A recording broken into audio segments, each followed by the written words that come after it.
안녕하세요. 만나 뵙게 돼서 반갑습니다. 혹시 기억나실지 모르겠는데 제가 한 3년 전쯤에 중북교회 설교를 본 적이 있습니다. 그때는 이 장소가 아니었고 전에 건물 지하에 있을 때 제가 왔었는데 참 시간이 지나면서 이렇게 새로운 교회당도 마련하시고 이렇게 많이 성장하고 발전된 모습을 보니까 참 좋은 것 같습니다. 이렇게 시간이 지나면 변화가 되고 발전이 돼야 되는데 과연 나는 발전을 했나? 라는 생각을 잠시 앉아 있으면서 했던 것 같습니다. 그리고 이제 컨디션이 좋은 상태로 와야 되는데요.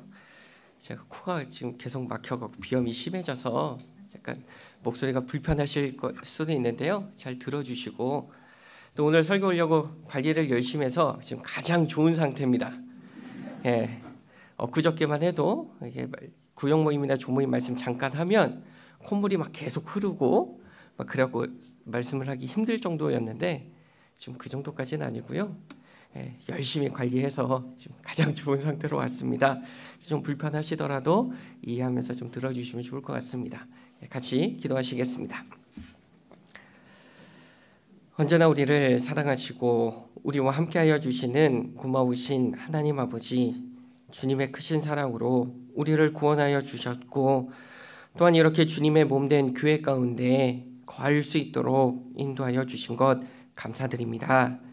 저희가 늘 주님을 바라보며 주님의 힘 가운데 살아갈 수 있도록 인도하여 주시는 주님의 은혜를 생각함으로 더욱 기쁨과 감사함 가운데 또한 세상에 많은 풍파가 몰려온다라고 할지라도 담대하게 맞서 싸울 수 있도록 도와주시길 부탁드립니다.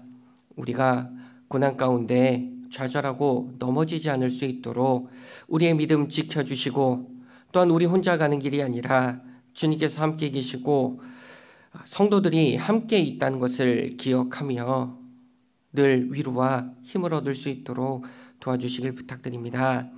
비록 제한된 상황 가운데 교제하고 말씀을 배워야 되지만 이 가운데 하나님의 말씀만큼은 자유로이 전하여진다는 것을 기억하며 우리의 신앙이 위축되지 않을 수 있도록 지켜주시길 부탁드립니다. 또한 서울 중북교회를 통해서 더 많은 사람들이 주님의 복음을 깨달을 수 있도록 하여 주시고 신앙 가운데 자라갈 수 있도록 도와주시길 부탁드립니다. 오늘 이 시간도 함께하여 주심으로 우리에게 필요한 것들로 채워주시길 부탁드리며 예수님 이름으로 기도드렸습니다. 아멘. 같이 성경 찾겠습니다. 빌립보서 2장 5절부터 8절까지입니다. 빌립보서 2장 5절부터 8절까지입니다.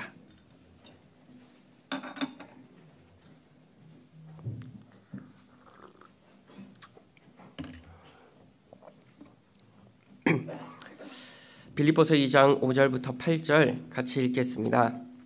너희 안에 이 마음을 품으라. 곧 그리스도 예수의 마음이니 그는 근본 하나님의 본체시나 하나님과 동등됨을 취할 것으로 여기지 아니하시고 오히려 자기를 비워 종의 형체를 가져 사람들과 같이 되었고 사람의 모양으로 나타나셨음에 자기를 낮추시고 죽기까지 복종하셨으니 곧 십자가에 죽으심이라. 오늘 설교의 주제는 이 마음을 품으라입니다. 자, 하나님께서는 이 마음을 품으라라고 우리에게 말씀하십니다. 그런데 이 마음이 도대체 무슨 마음일까? 그리고 왜 우리에게 이 마음을 품으라고 말씀하시는지 생각해 보고자 합니다. 이 말씀은 빌립보서에 있는 말씀입니다. 이 빌립보서는 우리가 잘 알듯이 바울 사도가 빌립보 교회의 성도들에게 보내는 편지입니다. 자, 이 빌립보 교회라는 교회가 어떤 교회인지 어떻게 시작했는지부터 한번 좀 생각을 해보겠습니다. 이 빌립보 교회의 시작은 사도행전 16장에 나와 있습니다. 그래서 여기 줄로 좀 표시해 두시고 사도행전 16장 보겠습니다. 사도행전 16장 9절 10절입니다.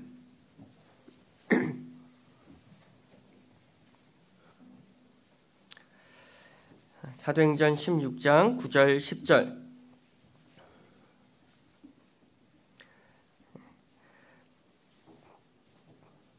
사도행전 16장 9절 10절입니다. 밤에 환상이 바울에게 보이니 마게도냐 사람 하나가 서서 그에게 청하여 가로되 마게도냐로 건너와서 우리를 도우라 하거늘 바울이 이 환상을 본 후에 우리가 곧 마게도냐로 떠나기를 힘쓰니 이는 하나님이 저 사람들에게 복음을 전하라고 우리를 부르신 줄로 인정함이러라. 자, 사도 바울이 이제 16장에 보면 이제 많은 지역을 다니면서 복음을 전하고 있습니다. 아시아 지역에서 복음을 전하고 있었는데 이 아시아 지역에서 복음을 전하다가 많은 핍박이 따라오면서 더 이상 복음 전하기가 어려워졌습니다. 그래서 이제 그곳을 떠나서 다른 지역으로 가려고 했습니다. 근데 어디로 가려고 했냐면 7절 중간에 비두니아라는 지역이 나옵니다. 이 비두니아로 가고자 에스데라고 되어 있습니다. 그러니까 여기서는 더 이상 복음 못 전하니까 이제 비두니아로 가자라고 하는데 지금 사도 바울이 있는 지역은 지금의 터키 서쪽 지역입니다. 그러니까 유럽 대륙 쪽이 아니라 유럽 대륙 그리스 건너편 터키 서부 지역에 있습니다. 그리고 거기서 가려고 하는 비두니아는 이제 터키의 북부 지역, 흑해를 맞닿고 있는 지역입니다. 흑해를 건너가면 요즘 좀 한창 시끄러운 우크라이나와 러시아가 나오는 그 지역입니다. 그러니까 이제 서쪽에 있다가 북쪽 지역으로 이동하려고 하고 있었습니다. 근데 이 비두니아로 가려고 하는 이유가 이제 내가 복음 전하니까 너무 힘들었다. 이제 좀 휴식 좀 취해야지. 그런 마음으로 가려고 하는 거 아니죠. 이 비두니아에 가서도 주님의 복음을 내가 열심히 전해봐야겠다. 그곳에 이뤄진 영혼들을 위해 내가 가야겠다라는 마음을 가지고 비두니아로 가려고 애썼습니다. 근데 하나님께서 그곳으로 가지 못하도록 자꾸 막으시는 겁니다. 그러다가 이제 환상을 보는 겁니다. 그 환상이 9절 내용인데 마게도냐 사람 하나가 서서 그들에게 청하여 가로되 마게도냐로 건너와서 우리를 도우라 라고 말을 합니다. 이 마게도냐는 그리스, 지금의 그리스 지역입니다. 그러니까 터키 지역에 있다가 이제 그리스 지역으로 이동해서 우리를 좀 도와달라라는 그 환상을 보았습니다.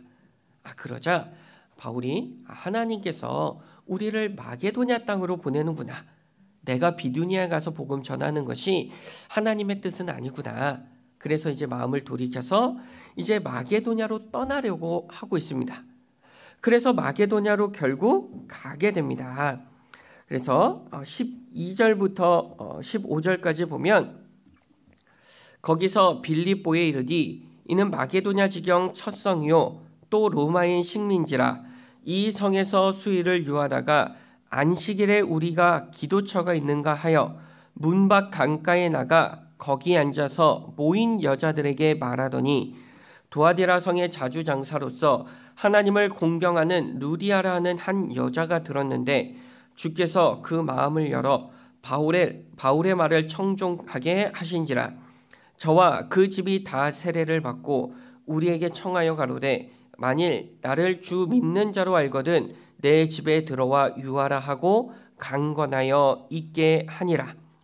자, 그렇게 해서 이제 빌립보 지역을 간 겁니다. 그곳은 마게도냐 지경 첫 성이었습니다. 자, 이제 하나님께서 인도하심을 통해서 이제 빌립보 성에 들어가게 되었습니다. 그리고 이제 그곳에서 하나님의 말씀을 전하게 되는데 그곳에서 말씀 들었던 사람이 바로 이 루디아입니다. 자, 루디아. 누군지는 잘 몰라도 한 번쯤 이름은 들어보셨을 겁니다. 이 루디아라고 하는 여자가 이 빌립보에서 구원을 받았습니다. 그 루디아만 구원받은 게 아니죠. 15절에 저와 그 집이 다 세례를 받고 옵니다. 그러니까 그 집에 있는 사람들도 다 구원을 받은 겁니다. 그래서 이 루디아라는 여인으로부터 시작을 해서 빌립보 교회가 세워지고 성장하게 된 겁니다. 빌립보 교회의 시작이 바로 이 상황이었습니다. 이 루디아라는 여인은 장사꾼입니다. 그러니까 장사를 하니까 무엇이 이익이 되는지 그 셈에 밝았을 것입니다. 루디아는 하나님의 말씀을 들었습니다. 사도 바울이 전해주는 이 말씀을 듣고 나서 가장 가치 있는 것, 나에게 가장 유익이 되는 것이 이 하나님의 말씀이라는 걸 알고 받아들였습니다. 거기서 끝난 게 아니라 자기의 모든 것을 거기에 걸었습니다. 그래서 나를 주 믿는 자로 알거든 내 집에 들어와 유하라. 내 집에 들어와라. 내가 대접하겠다 라고 했습니다. 사도 바울에게만 그렇게 한 게 아니라 자신의 집을 개방했습니다. 그곳이 빌립보 교회가 된 겁니다. 루디아는 자신의 모든 것을 복음을 위해 투자했습니다. 그리고 성공적인 투자를 해서 많은 열매를 거둘 수 있게 되었습니다. 지금도 세상에는 투자해야 되는 곳이 많이 있습니다. 요즘 많은 사람들이 불확실한 거에 투자를 합니다. 코인에도 투자를 하고 주식 투자도 하고 부동산 투자도 합니다. 그래서 이 투자를 하는데 많은 새로운 용어들이 생깁니다. B2, 빚내서 투자한다. 영끌, 영혼까지 끌어모아서 투자한다. 라고 하면서 계속 투자합니다. 근데 그것이 성공 가능성이 반드시 있는 것은 아닙니다. 실패의 위험이 분명히 있는데도 불구하고 사람들이 그렇게 무리해서 투자합니다. 투자해서 실패하면 어떻게 됩니까? 그 거리에 나앉는 겁니다. 어떤 사람은 투자에 실패해서 목숨을 끊는 경우도 있습니다. 얼마나 어이없는 일입니까? 자신이 불확실한 거에 투자해 놓고 그 불확실한 투자가 잘못될 수 있다는 가능성이 있는데도 불구하고 그렇게 합니다. 그러면 우리는 어디에 투자를 해야겠습니까? 확실한 투자처가 있습니다. 분명한 수익이 나는 투자처가 있습니다. 그럼 투자해야 되지 않겠습니까? 얼만큼 투자해야 됩니까? 확실한 수익이 난다. 이건 100% 수익이다. 내 모든 것 다 걸어야 되지 않겠습니까? 그 투자처가 어디입니까? 주님입니다. 복음입니다. 이 복음에 내 모든 것을 투자하면 반드시 남습니다. 새로운 영혼이 구원을 받습니다. 하나님 앞에 내 상급이 쌓입니다. 내가 주님께 영광을 받을 수가 있습니다. 확실한 투자처입니다. 얼만큼 투자하시겠습니까? 내 모든 것 다 걸어야 되지 않겠습니까? 내 모든 걸 다 걸어야 되는데 그럼 과연 나는 그렇게 하고 있느냐? 한번 생각해 볼 필요는 있습니다. 우리는 주님을 위해서 모두 다 투자해야 됩니다. 확실한 수익이 나기 때문에 아낄 이유 전혀 없습니다. 불확실한 투자에도 영혼까지 끌어모아서 투자한다고 하는데 우리는 확실합니다. 영원합니다. 그것에 우리의 모든 것을 걸 필요가 있습니다. 우리가 전하는 메시지, 우리가 전하는 복음이 정말로 사실이라면, 진짜라면 우리는 모든 것을, 가장 귀한 것을 위해 나의 모든 것을 걸 필요가 있는 겁니다. 걸어야 됩니다. 루디아는 그것이 계산이 된 겁니다. 내가 여기에 투자해야겠다. 자기의 모든 것을 투자했고 희생을 했습니다. 그래서 빌립보에 많은 사람들이 구원을 받고 그곳에 교회가 세워지게 되었습니다. 그래서 빌립보 교회를 사도 바울은 늘 마음에 품고 있었습니다. 왜냐? 자기가 오려고 해서 온 것도 아닙니다. 하나님께서 인도해서 오게 했고 그곳에서 루디아를 만나서 구원을 받게 해주셨고 그리고 그곳에 루디아를 통해 많은 사람들이 구원을 받게 했으니 사도 바울이 얼마나 마음 가운데 이 빌립보 교회를 생각하고 있었겠습니까? 그래서 사도 바울은 빌립보 교회에 편지를 보내는 겁니다. 이 빌립보서는 그리고 옥중서신입니다. 사도 바울이 감옥에 갇혀 있으면서도 빌립보 교회를 생각하며 편지를 보낸 겁니다. 그런데 이런 빌립보 교회가 교제도 잘하고 복음도 잘 전하고 있으면 좋겠는데 그 가운데 분열과 갈등이 생긴 겁니다. 그래서 너무 안타까운 마음에 이 빌립보 교회 편지를 쓸 수밖에 없는 상황이었습니다. 그런데 이 빌립보 교회를 위해서 정말 마음을 다해 편지를 쓰는데 빌립보서 다시 가보면 빌립보서 1장 12절 보겠습니다.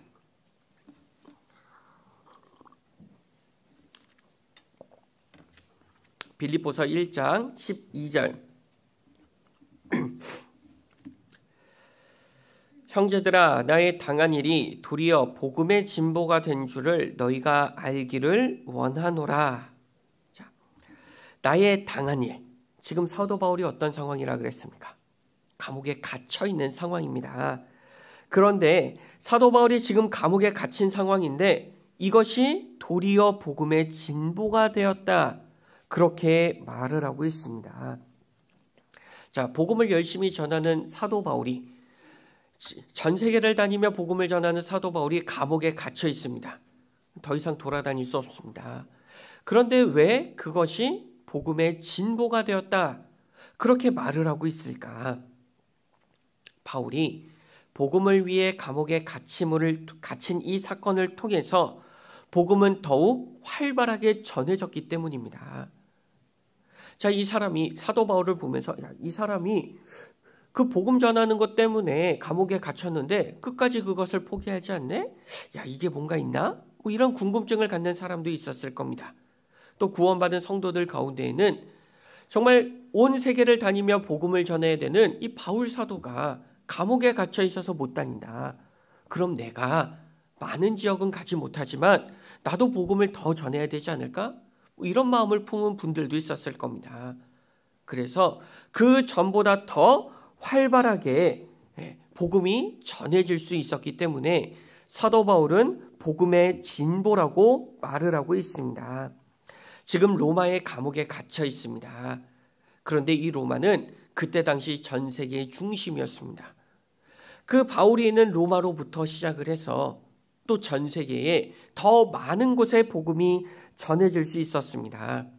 사도 바울은 감옥에 갇혀 있었지만 오히려 그 상황이 복음은 더욱 자유롭게 활발하게 전해질 수 있는 기회가 되었습니다.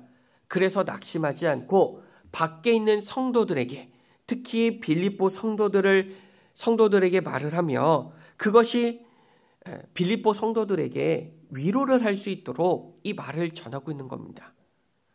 사도 바울이 빌립보 교회를 생각했던 것처럼 빌립보 성도들도 바울을 생각했을 겁니다. 이 바울이 감옥에 갇혀 있다라는 말을 듣고 얼마나 마음이 아팠겠습니까? 그러나 그것이 문제가 아니다. 내가 감옥에 갇힌 것은 전혀 상관없다. 그런 말로 빌립보 성도들에게 위로를 해주고 있습니다. 자, 앞으로 한 장 넘기셔서 에베소서 6장 20절입니다. 에베소서 6장 20절. 이 일을 위하여 내가 쇠사슬에 매인 사신이 된 것은 나로 이 일에 당연히 할 말을 담대히 하게 하려 하심이니라. 자, 이 일을 위하여, 내가 복음을 전하는 일을 위하여 쇠사슬에 매였다. 감옥에 갇히고 사슬에 매이게 되었다. 그런 사신이다라고 말을 합니다. 지금 외형적으로 봐서는 사도 바울은 감옥에 갇히고 쇠사슬에 매여 있는 죄인의 모습입니다. 그런데 사도 바울은 자신을 무엇이라고 설명하고 있습니까? 나는 사신이다. 하나님의 말씀을 가지고 이 말씀을 전하는 사신으로 이 세상을 살고 있다라는 것을 말하고 있습니다. 자신의 사명이 무엇인지를 분명히 밝히고 있습니다. 비록 감옥에 갇힌 죄수의 신분이지만 사도 바울은 이 로마에 죄수로 온 것이 아니라 하나님의 말씀을 전하는 사신으로 와 있었습니다. 그리고 사도 바울이 감옥에 갇혀 있다고 해서 복음의 역사가 중단된 적은 단 한 번도 없습니다. 계속해서 복음은 전해졌고 오히려 더 활발하게 전해지는 복음의 진보가 있었습니다. 그리스도인들이 고난을 당할 때 그 고난이 전부가 아닙니다. 그 고난 가운데에는 하나님의 뜻이 분명히 있습니다. 이 고난을 통해서 복음이 끊기지 않습니다. 복음은 고난을 통해 더 활발하게 전해지게 됩니다. 우리나라에 많은 선교사들이 들어왔었습니다. 그중 최초의 선교사라고 할 수 있는 토마스 선교사. 그 토마스 선교사는 우리나라 땅을 밟고 나서 얼마 안 있다가 죽었습니다. 대동강가에서 목이 잘려 죽었습니다. 그래서 토마스 선교사의 죽음을 보면서 그때 당시 많은 사람들이 젊은 청년이 헛되이 죽었다라고 말을 했습니다. 왜냐하면 우리나라에 복음을 전하러 들어왔는데 복음을 전하기는커녕 그냥 목 잘려 죽었습니다. 그가 남긴 것은 몇 권의 성경이 전부였습니다. 그때 당시 토마스의 일은 실패한 것처럼 보였지만 토마스는 그때 당시 죽었지만 하나님의 말씀은 죽은 적이 없습니다. 그 몇 권 남겨진 성경이 전해져서 구원받는 사람들이 생기기 시작했습니다. 토마스 선교사가 아무것도 하지 못한 게 아닙니다. 그는 이 땅에 하나님의 말씀을 전했습니다. 아무것도 하지 못한 것 같지만 그 고난을 통해 복음이 전해진 겁니다. 버마 선교사 중에 아돈이란 저드슨이라는 사람이 있습니다. 지금의 미얀마. 그 버마에 가서 복음을 열심히 전했습니다. 근데 아무리 복음을 전해도 구원받는 사람들이 잘 생기지가 않는 겁니다. 그런데 설상가상으로 감옥에 갇히게 된 겁니다. 그때 당시 감옥은 지금처럼 환경이 좋은 것도 아닙니다. 늪지대에 감옥이 있어서 늘 발은 물에 잠겨 있었습니다. 발이 물에 잠겨 있는 데다가 발목에 족쇄가 채워져 있습니다. 그래서 발은 퉁퉁 붓고 그 족쇄 때문에 발목에 지워지지 않는 상처가 생겼습니다. 그러다가 이제 감옥에서 풀려나게 되고 다시 그 버마 땅에 복음을 전하게 되었습니다. 그런데 이상하게 복음이 활발하게 전해지며 구원받는 사람들이 늘어나는 겁니다. 도대체 무엇이 달라졌을까? 이 아도니람 저드슨이 전하는 말씀은 바뀐 게 없습니다. 동일한 말씀을 전하고 있습니다. 무엇이 달라졌을까? 달라진 것은 그의 발목에 남은 상처뿐입니다. 건강한 몸으로 전도할 때는 전도가 잘 안 됐습니다. 근데 상처 입은 몸으로 전도를 하니까 전도가 되는 겁니다. 그 발목의 상처를 보며 이 사람은 무엇 때문에 이 땅에 와서 저렇게 힘들게 이걸 전하고 있을까? 사람들이 궁금해하며 그의 말에 귀를 기울인 겁니다. 그리스도인들이 감옥에 갇혀도 매인바 되어도 복음은 갇힌 적이 없습니다. 복음은 매이지 않습니다. 복음은 계속해서 전해지고 있습니다. 사도 바울이 감옥에 갇혔습니다. 그런데 이 일이 도리어 복음의 진보가 되었습니다. 우리가 아무리 매여도 복음은 절대 매이지 않습니다. 우리가 지금 교제하고 말씀 듣는 것 제한적입니다. 자유롭지 못하죠. 이것저것 지켜야 될 것도 있고 자주 만나지도 못하고 또 교회당은 멋지게 지어놨는데 식당을 한 번도 쓰지 못합니다. 얼마나 안타깝습니까? 거기서 맛있는 밥을 해서 같이 나누면서 복음도 전하고 교제도 해야 되는데 못합니다. 우리가 자유롭지 못하다고 해서 복음까지 자유롭지 못한 건 아닙니다. 복음은 자유롭습니다. 더 많은 사람들에게 복음이 전해지고 있습니다. 그런데 이렇게 여러 가지 제약이 따른다고 해서 우리의 마음까지도 위축이 될 필요는 없습니다. 복음은 더욱 활발하게 전해져야 됩니다. 마귀는 우리의 육체를 묶어 놓을 수는 있습니다. 그러나 하나님의 말씀만큼은 묶을 수 없고 우리의 신앙을 묶을 수는 없습니다. 우리의 육체가 묶였다고 해서 두려워할 이유 없습니다. 걱정할 필요 없습니다. 우리는 우리가 해야 될 일을, 우리의 믿음을 지키며 복음을 전파하는 일을 계속해야 됩니다. 우리의 뜨거운 마음 식을 수 없습니다. 이 마음까지 마귀가 묶어버리지는 못했습니다. 우리의 마음은 여전히 불타오르고 있습니다. 예레미야가 그러지 않았습니까? 하도 많은 핍박을 받습니다. 욕도 먹습니다. 죽음의 위험도 있습니다. 내가 나 좋으려고 전하는 거냐? 너희들 위해서 하는 건데 나에게 왜 이렇게 하냐? 나 그냥 안 전할래. 그런 마음이 생긴 겁니다. 근데 그 마음이 어떻게 됐습니까? 불붙는 마음이 생겼습니다. 답답하여 견딜 수가 없게 되었습니다. 우리가 그런 마음이지 않습니까? 답답하지 않습니까? 더 해야 되는데, 더 많은 말씀을 전해야 되는데, 말씀 들을 사람들이 너무 많이 있는데 우리의 마음이 그런 마음이 되어야 됩니다. 그러면 지금 이 상황은 오히려 복음의 진보가 될 수 있습니다. 사도 바울이 그 마음만큼은 묶이지 않았던 것처럼 우리의 마음도 그래야 하겠습니다. 자, 빌립보서 2장 3절 보겠습니다. 빌립보서 2장 3절.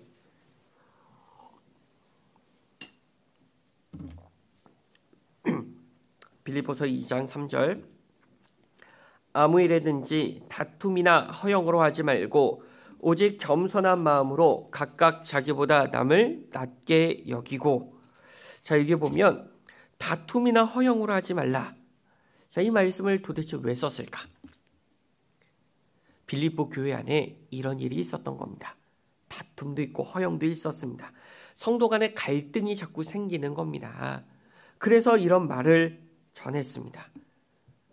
그들에게 복음을 전해줬고 너무나도 사랑하는 마음이 지금도 있지만 이런 소식을 들으니까 안타까웠습니다.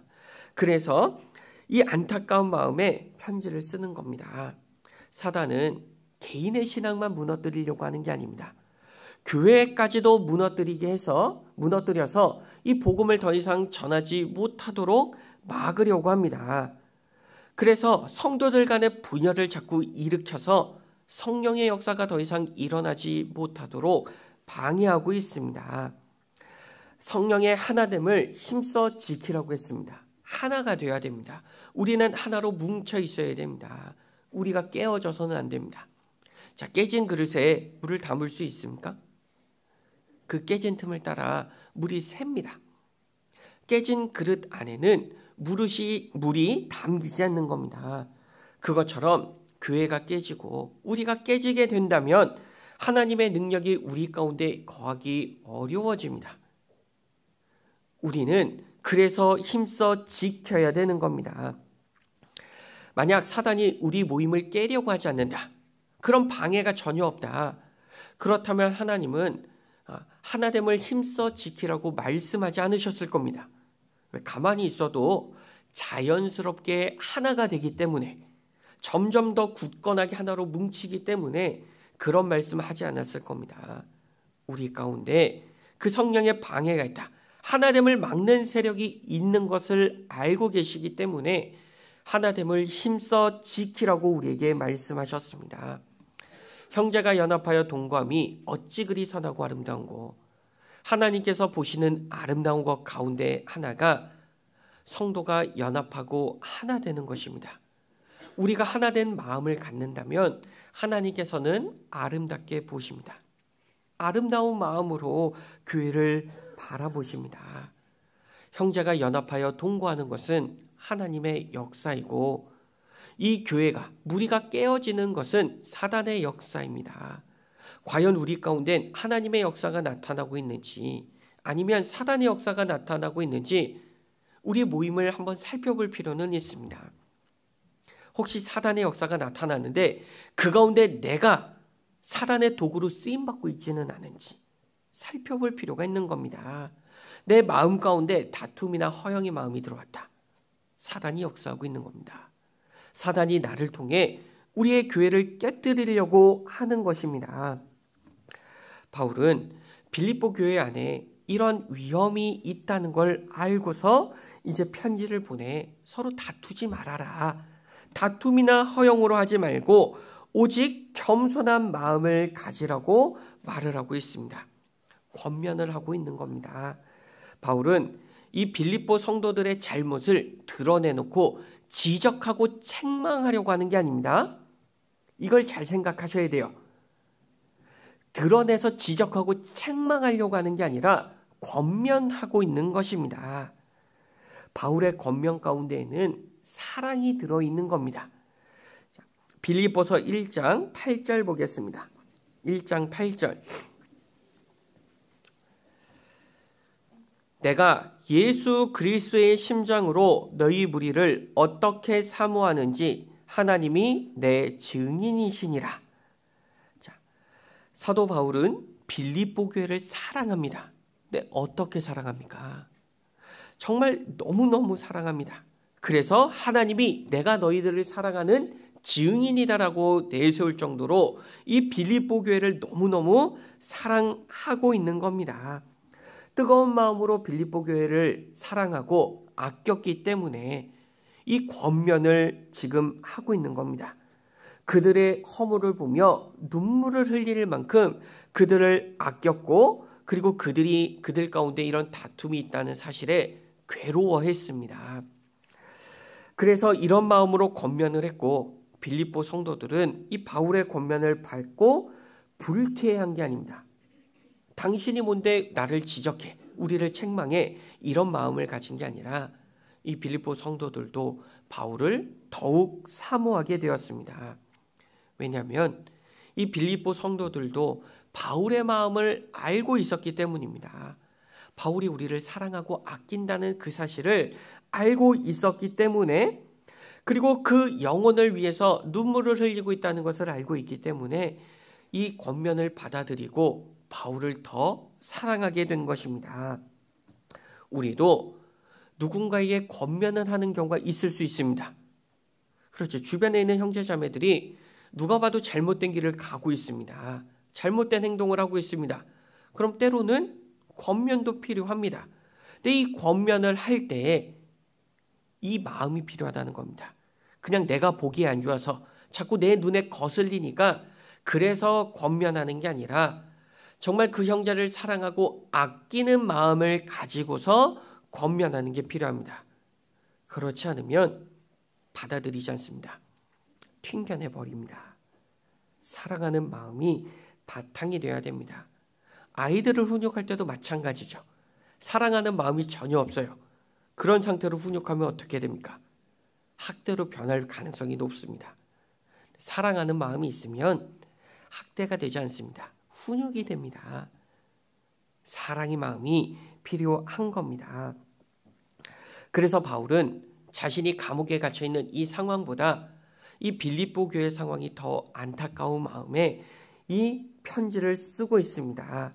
그래서 오직 겸손한 마음으로 각각 자기보다 남을 낮게 여기라, 이렇게 말을 하고 있습니다.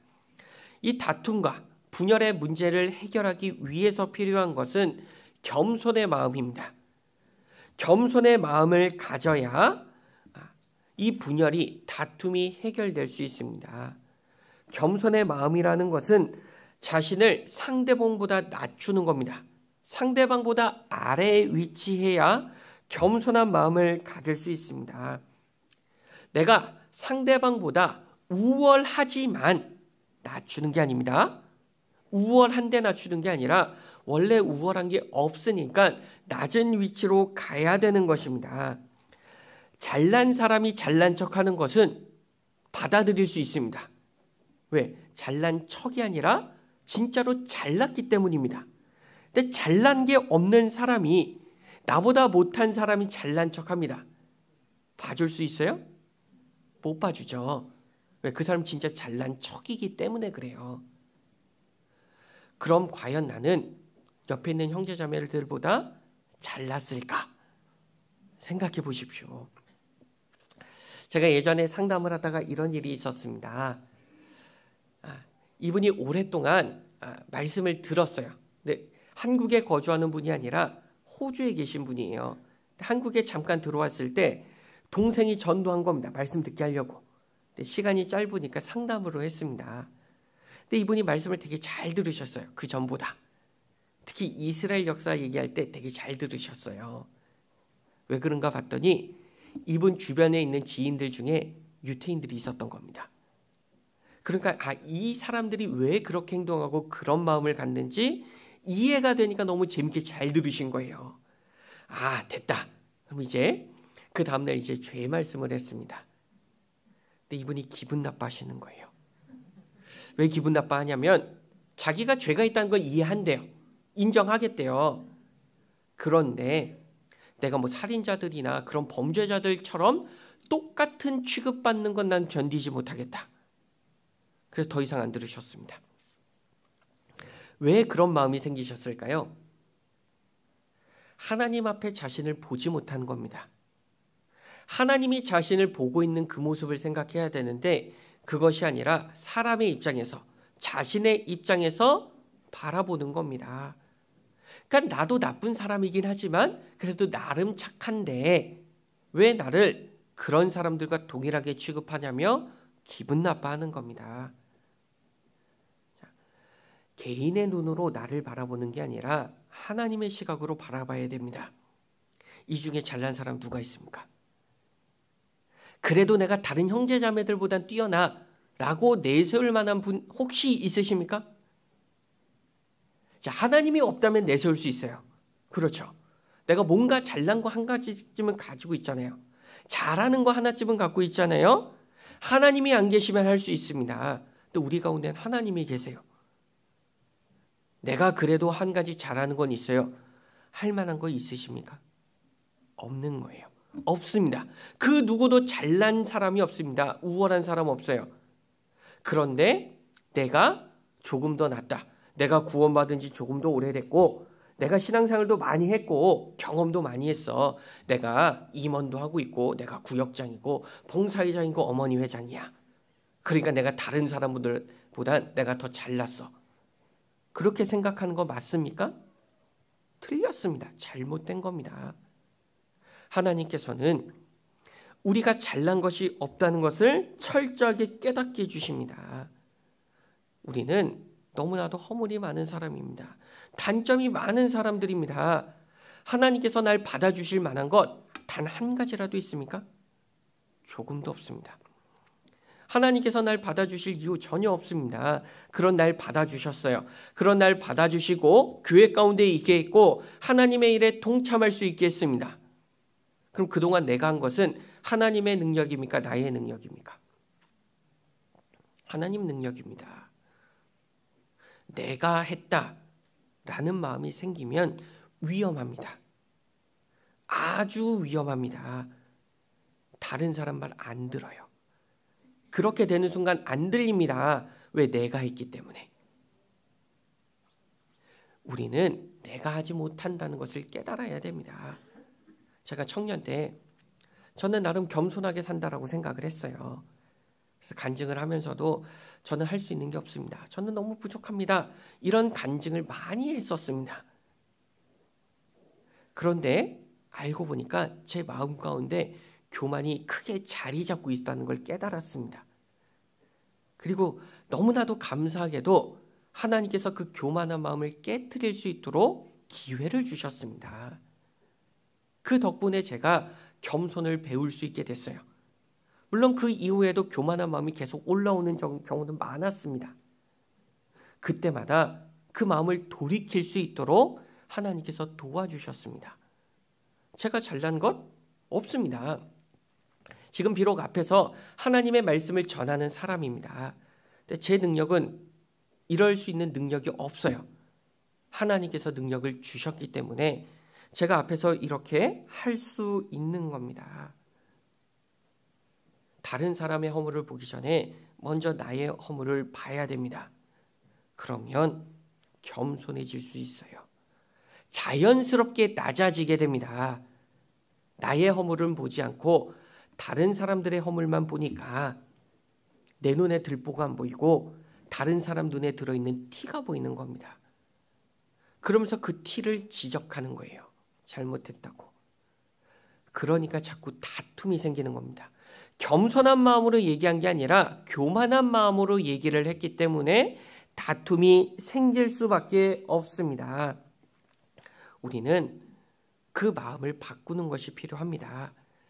전에 저희 교회에서 강석교회에서 한 3년 전쯤인가 특별 집회를 했습니다. 그때 주제가 교회 탐방이었어요.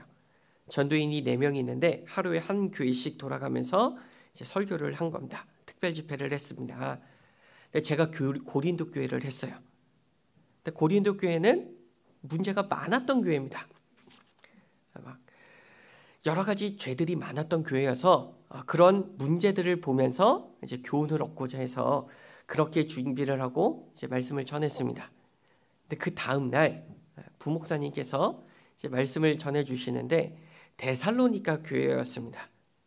근데 그 데살로니가 교회의 장점들만 계속 말씀하시는 거예요. 그러면서 충격을 받았습니다. 많이 반성했어요. 왜 그랬냐면 저는 고린도 교회 장점을 보려고 하는 생각 전혀 하지 않았습니다. 물론 장점보다 단점이 더 많이 드러나는 교회이긴 했습니다. 근데 장점 없었을까요? 있었을 겁니다. 근데 전 보려고 생각조차 하지 않았어요.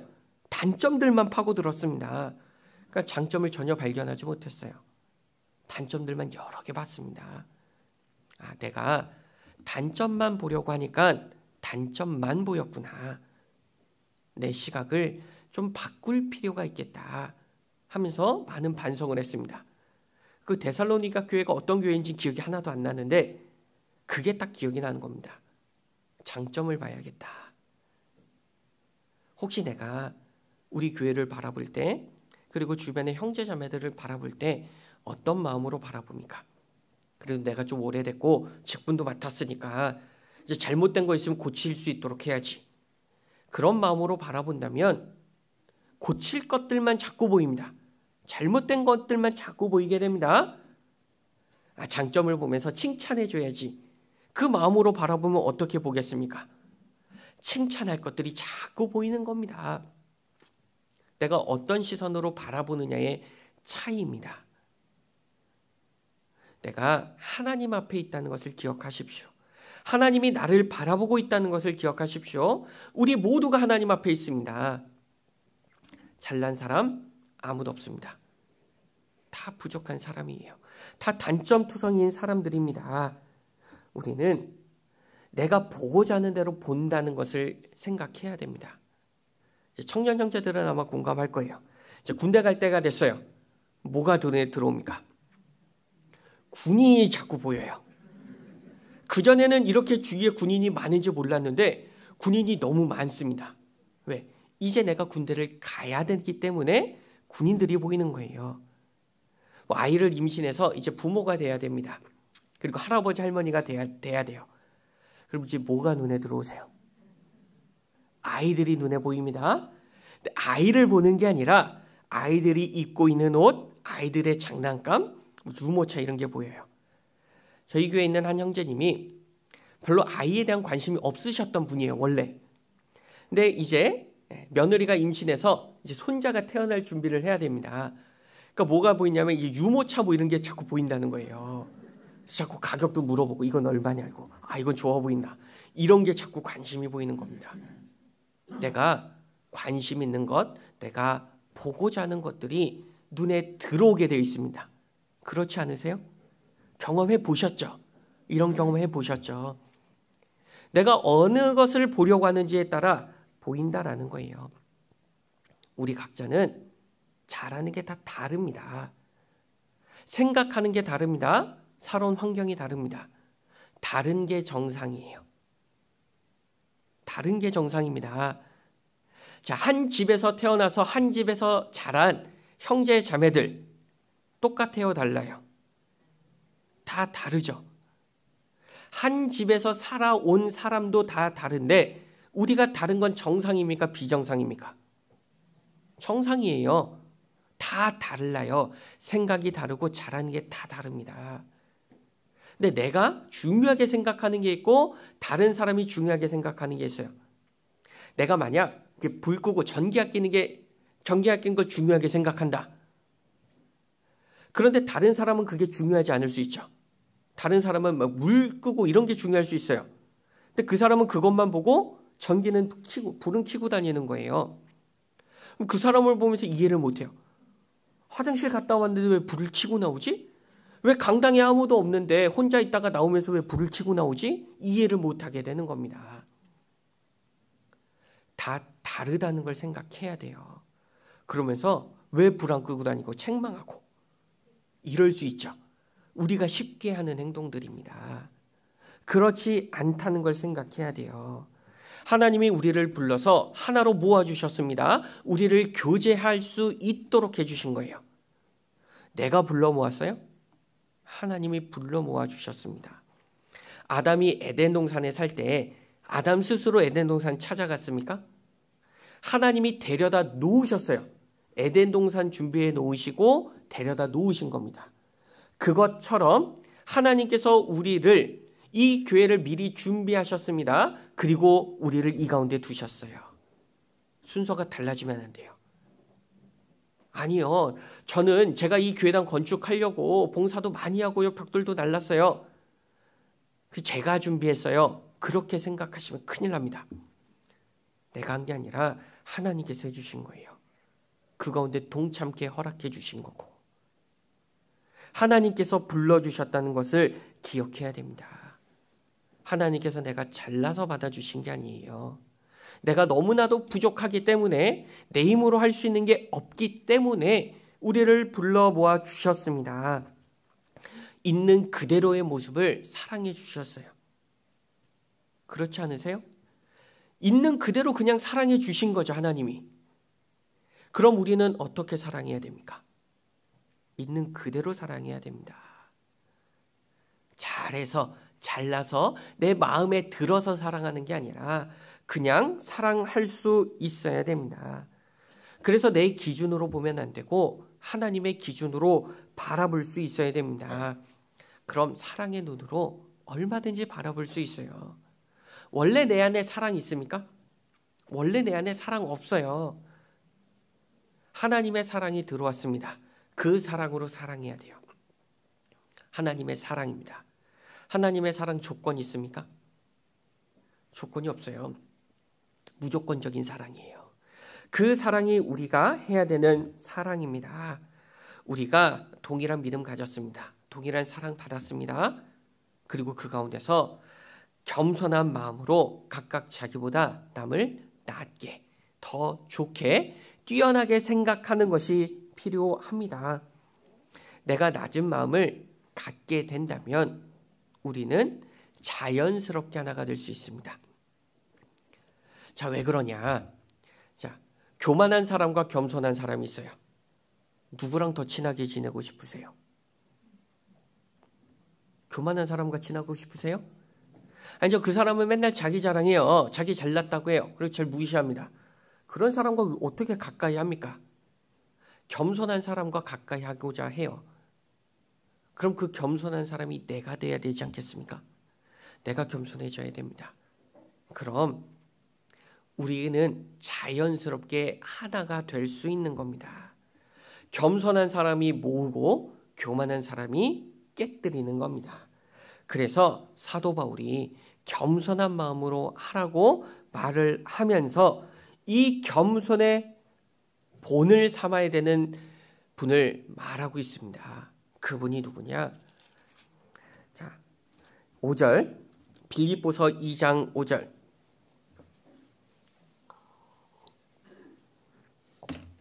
빌립보서 2장 5절. 너희 안에 이 마음을 품으라. 곧 그리스도 예수의 마음이니. 겸손의 본을 보여주신 분, 예수 그리스도를 가리키고 있습니다. 사도 바울이 자기가 겸손하다 이렇게 말하는 게 아니에요. 자기의 겸손도 한계가 있거든요. 아직 버리지 못한 게 분명히 남아있을 겁니다. 그러니까 자기를 본받으라는 게 아니라 예수님을 본받으라고, 그 마음을 품으라고 말하고 있습니다. 우리도 이 말씀을 우리의 신앙의 목표로 삼아야 되지 않겠습니까? 나도 주님의 마음을 품고 싶다.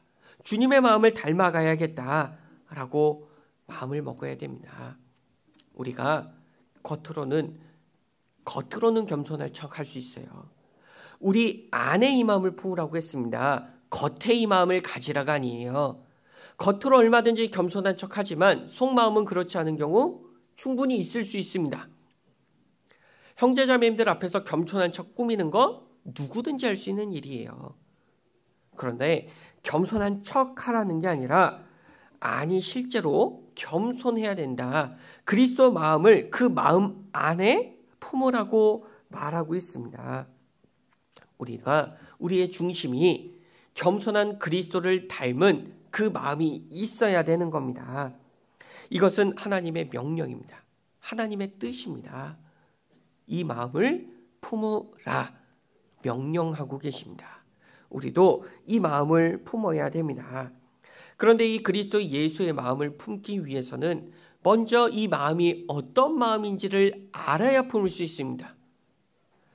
갖고 싶은데 뭔지 몰라요. 그럼 가질 수가 없는 겁니다.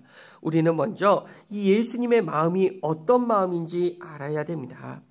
이 마음은 사람의 노력, 사람의 의지와 경험으로는 알 수 없는 겁니다.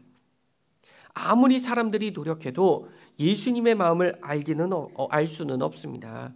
알기 위해서는 거듭나야 됩니다.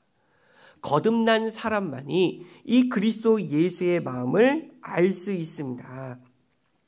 그래서 우리가 거듭나게 되면 성령께서 우리 마음에 들어오셔서 이 성령이 우리 마음에 그 마음을 가르쳐 주시는 겁니다. 예수님의 마음이 어떤 마음인지, 이런 나를 사랑해 주시는 마음, 정말 죽기까지 복종해 주시는 그 마음을 품을 수 있도록 해주시는 겁니다. 자, 하늘을 날기 위해서는 먼저 날 수 있는 능력이 생겨야 됩니다. 자, 날개 없이 날아갈 수는 없습니다. 능력이 있어야 날 수 있습니다. 그리스도 예수의 마음을 품기 위해서는 품을 수 있는 능력을 갖는 것이 우선입니다. 구원받지 않고서는 이 마음을 가질 수 없습니다. 왜냐하면 나에게서 나오는 능력이 아니기 때문에 그렇습니다. 내 안에는 겸손이 조금도 없어요. 원래 나는 겸손하지 않은 존재입니다. 이 겸손은 구원받을 때 성령의 능력으로 들어오는 것입니다. 그래서 거듭난다는 것이 매우 중요한 겁니다.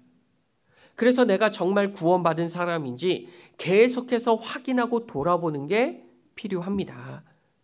구원받지 않으면 내가 이 무리를 깨어버릴 수 있기 때문에 그렇습니다.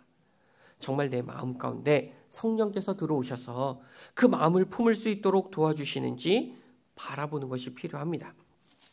자, 빌립보서 1장 5절입니다. 빌립보서 1장 5절. 첫날부터 이제까지 복음에서 너희가 교제함을 인함이라. 첫날부터 이제까지예요. 첫날, 언제 첫날입니까? 교회가 생긴 첫날 아니죠. 구원받은 그날을 가리키고 있습니다. 그러니까 구원받은 그 순간부터입니다. 구원받은 그 순간 우리의 신분이 변화가 됩니다. 우리가 바뀔 수 있습니다. 그리스도인으로서 이제 살아갈 수 있게 됩니다. 주님께서 사랑해 주신 그 사랑 안에서 우리가 하나가 되고 연합할 수 있고 주님 안에서 참된 교제를 할 수 있도록 해주십니다. 자, 사도행전 앞부분에 초대교회 성도들의 모습들이 기록이 되어 있습니다. 자, 초대교회 성도들의 모습 어떤 모습입니까? 서로 자기 것 주장합니까? 이건 내 거고 저건 네 거야. 서로 우리는 이렇게 선을 그어놨으니까 여기 넘어오지 마. 여긴 내 땅. 이런 모습 없죠. 서로 자기의 것을 가지고 와서 나눠줍니다. 함께합니다. 모든 것을 함께 나누는 모습이 보입니다. 그 모습이 우리의 모습이 되어야 됩니다. 그런데 이 세상은 점점 개인주의화돼 가고 이기적인 모습으로 변화가 됩니다. 선을 그쳐. 여기까지. 여기 이상은 넘어오지 마. 왜 내 개인적인 걸 건드려? 그렇게 하면서 기분 나빠하시는 분들이 있어요. 개인적인 거 물어보면 이거 왜 물어보냐고. 내 개인 프라이버시, 내 개인 사생활 영역이라고. 물론 사생활이 있을 수도 있습니다. 그런데 우리는 주님 안에서 해요. 주님 안에서 한 가족이 되었습니다. 자신의 것을 내려놓고 서로 섬기는 그 초대교회의 모습을 우리가 본받을 필요가 있습니다. 우리는 인간적인 모임하는 거 아니죠. 인간적인 취미생활 하려고 모이셨습니까? 아니죠. 우리는 주님 안에서 모였고 복음을 위해서 함께 모였습니다. 우리는 주님을 향해 함께 나아가는 존재들이고 주님 안에서 함께 연결되어 있습니다. 근데 중간고리가 빠져나가 버렸어요. 연결이 끊어질 수 있죠. 우리는 함께 해야 됩니다. 주님 안에서 하나입니다. 복음 안에서. 주님 안에서 하나가 되어야 됨을 하나님은 계속 말씀하고 있습니다. 주님의 사랑이 우리를 강권하시고 그 사랑이 우리를 이끌어가고 있습니다. 우리는 모든 일을 사랑을 가지고 하고 있습니다. 우리 안에 있는 믿음은 생명이 있습니다. 죽어있는 믿음이 아니라 생명이 있는 믿음이고 가만히 멈춰있는 믿음이 아니라 살아 움직이는 믿음입니다. 이 믿음은 계속해서 자라갑니다. 이 믿음이 한 번도 보지 못했지만 주님을 사랑할 수 있도록 만들어주고 한 번도 가보지 못했지만 영원한 천국의 소망을 가질 수 있도록 해줍니다. 우리에겐 그 마음이 분명히 있습니다. 주님께서 우리 안에 함께 계십니다. 주님께서 움직이고 역사하고 계시기 때문에 우리도 주님 안에서 함께 하고 있습니다. 우리는 그리스도 예수의 마음을 우리 마음 가운데 품어야 됩니다. 우리 가운데 계신 주님은 가만히 지켜보고 계신 분이 아니에요. 가만히 바라만 보고 계신 게 아닙니다. 이 가운데 함께 일하고 계신 분입니다. 우리가 주님을 닮아갈 수 있도록 일하고 계시고 우리를 변화시키기 위해 일하고 계십니다. 계속해서 변하고 발전되는 것이 필요합니다.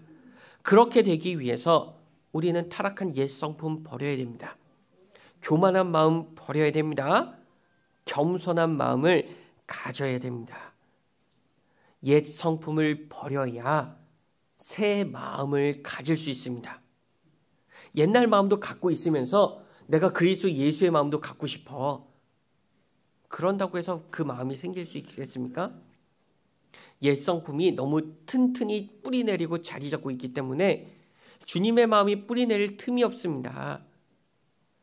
이거 뿌리 뽑아서 버려야 됩니다. 그래야 주님이 내 안에 들어와 주님이 말 그대로 우리의 주인이 되실 수 있습니다. 그 마음을 품을 수가 있습니다. 그래서 교만했던 옛 성품 우리는 버리는 것이 필요합니다. 디모데후서 1장 7절입니다. 신약성경 343쪽 디모데후서 1장 7절.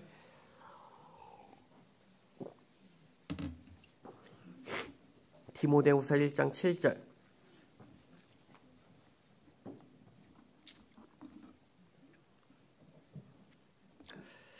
같이 읽어보겠습니다.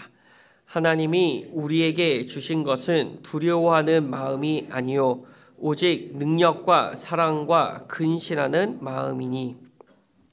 자, 우리가 구원을 받을 때 하나님께서 우리 안에 주신 마음이 있습니다. 우리가 구원받기 전에는 하나님을 두려워하는 마음이 있었습니다. 구원받은 이후에 그 마음을 주신 게 아니라 전에는 하나님은 심판자고 나는 죄인이었기 때문에 두려울 수밖에 없었지만 이제 하나님은 나의 아버지고 나는 그분의 자녀가 되었습니다. 사랑하는 마음을 주신 거예요. 물론 아버지를 공경하고 경외하는 마음을 갖는 것처럼 하나님을 경외하는 마음도 있습니다. 그 마음이 없는 게 아니에요. 그 마음도 있어야 됩니다. 하나님을 두려워하는 마음 있어야 되는데 심판자로서 두려워하는 마음 아닙니다. 그걸 헷갈려 하시면 안 돼요. 전 하나님이 무서워요. 전 구원 안 받았나 봐요. 이러는 경우가 가끔 있어요. 가끔. 자, 하나님을 두려워하는 마음도 필요해요. 근데 왜 두려워하는지를 생각해야 됩니다. 하나님이 나를 심판하셔서 두려운 게 아니라 하나님이 내 아버지이기 때문에 두려운 마음이 있는 겁니다. 그런데 그 마음을 어떤 마음을 주셨냐? 오직 능력과 사랑과 근신하는 마음을 주셨다라고 말씀하셨습니다. 죄를 미워하는 마음도 주셨고 죄를 멀리할 수 있는 능력도 우리에게 주셨습니다. 그 마음을 우리 가운데 분명히 주셨습니다. 우리가 받은 마음은 능력과 사랑과 근신하는 마음인데 이런 마음을 가진 사람들이 모여 있는데 사랑을 하지 않는다.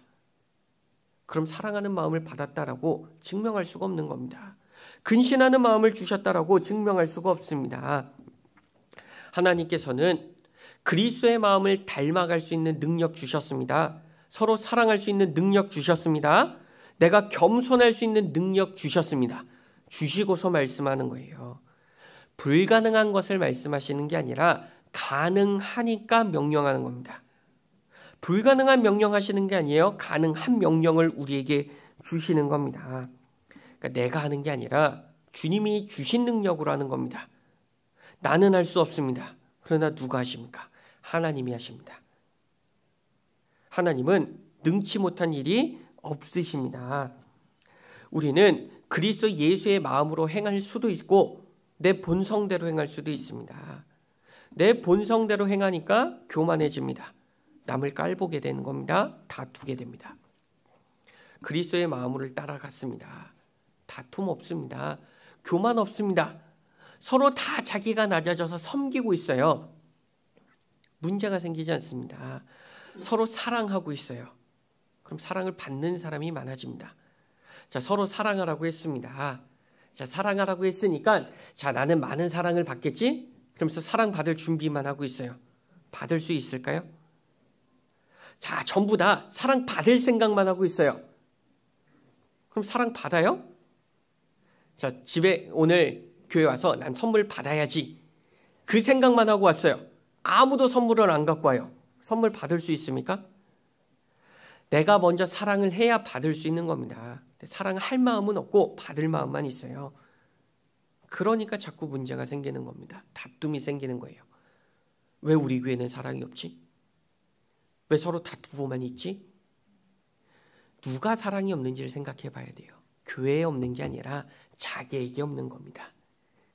나에게 없으니까 교회가 없는 것처럼 보이는 겁니다. 우리는 사랑을 가지고 살아가야 됩니다. 그 사랑을 우리에게 분명히 주셨습니다. 우리는 이런 그리스도의 마음을 품고서 그 마음을 닮아가는 것이 필요합니다. 계속해서 닮아가야 돼요. 처음에는 사랑의 능력이 작게 나타날 겁니다. 그러나 시간이 지나면 그 마음이 더 크게 나타날 수 있습니다.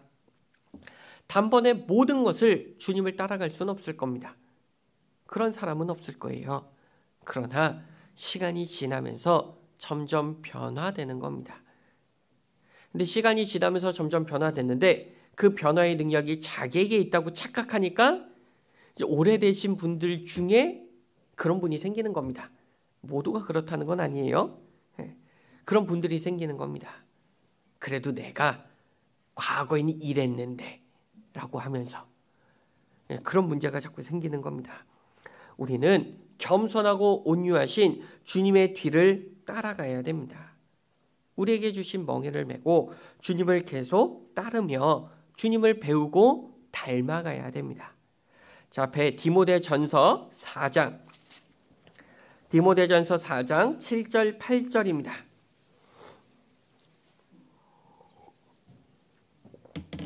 디모데전서 4장 7절 8절. 망령되고 허탄한 신화를 버리고 오직 경건에 이르기를 연습하라. 육체의 연습은 약간의 유익이 있으나 경건은 범사에 유익하니 금생과 내생에 약속이 있느니라. 자, 망령되고 허탄한 신화를 버리는 게 우선입니다. 안 버리고 있으면 안 된다는 거예요. 버리고 경건에 이르기를 연습하라라고 했습니다. 경건의 절하가 아니에요. 연습하라고 했어요. 쉽게 되는 게 아닙니다. 계속해서 해야 되는 거예요. 계속 훈련을 해야 됩니다. 육체적인 운동을 하고 훈련을 합니다. 그러면 유익이 있어요. 유익 없는 게 아니죠. 그런데 그 유익은 약간의 유익이라고 했습니다. 몸을 훈련하는 걸로 유익이 있을 수는 있지만 그거보다 더 좋은 유익이 있다라고 하는 겁니다. 경건에 이르기를 연습하는 것은 훨씬 더 좋고 영원한 유익이 있다라는 것을 우리에게 말씀합니다. 우리는 경건에 이르기 위해 계속해서 연습을 해야 됩니다. 경건의 연습을 계속하다 보면 우리 몸에 익습니다. 자연스럽게 변하게 됩니다. 그래서 인내 연습을 많이 한 분들은 어떻게 됩니까? 전에는 화낼 일도 참을 수 있게 됩니다. 인내를 연습했기 때문에 처음에는 잘 안 참아져요. 그래도 내가 인내해야지 하면서 참습니다. 근데 연습을 하다 보면 자연스럽게 인내하게 됩니다. 그리고 더 연습하면 화가 나지 않습니다. 받아들일 수 있게 됩니다. 연습하면 그렇게 된다라는 거예요. 우리의 마음, 우리의 본성은 인내할 수 없지만 경건에 이르기를 연습하면 그 주님의 마음을 닮아가면 얼마든지 참을 수 있습니다. 우리는 계속해서 경건에 이르기를 연습해야 됩니다. 그래서 그리스도의 마음을 품고 그리스도를 닮아갈 수 있도록 해야 됩니다. 그렇게 된다면 우리는 계속해서 주님을 닮아가다가 주님을 만날 수 있을 겁니다. 주님을 만났는데 넌 무엇이 변했냐라고 말을 한다면 대답할 게 있어야 되지 않겠습니까? 주님의 마음을 품고 연습하다가 왔습니다.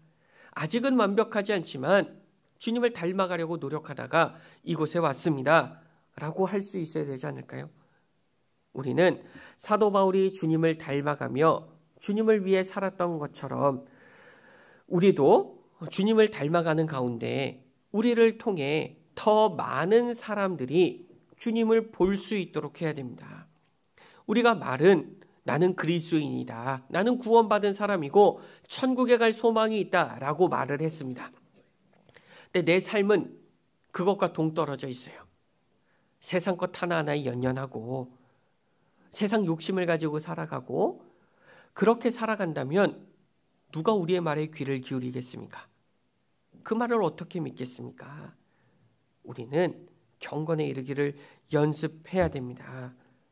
우리는 그리스도의 마음을 품고 닮아가는 게 필요합니다.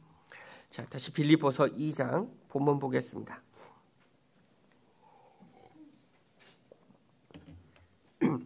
빌립보서 2장 6절부터 8절까지 보겠습니다.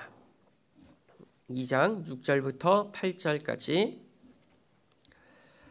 그는 근본 하나님의 본체시나 하나님과 동등됨을 취할 것으로 여기지 아니하시고 오히려 자기를 비워 종의 형체를 가져 사람들과 같이 되었고 사람의 모양으로 나타나셨음에 자기를 낮추시고 죽기까지 복종하셨으니 곧 십자가에 죽으심이라.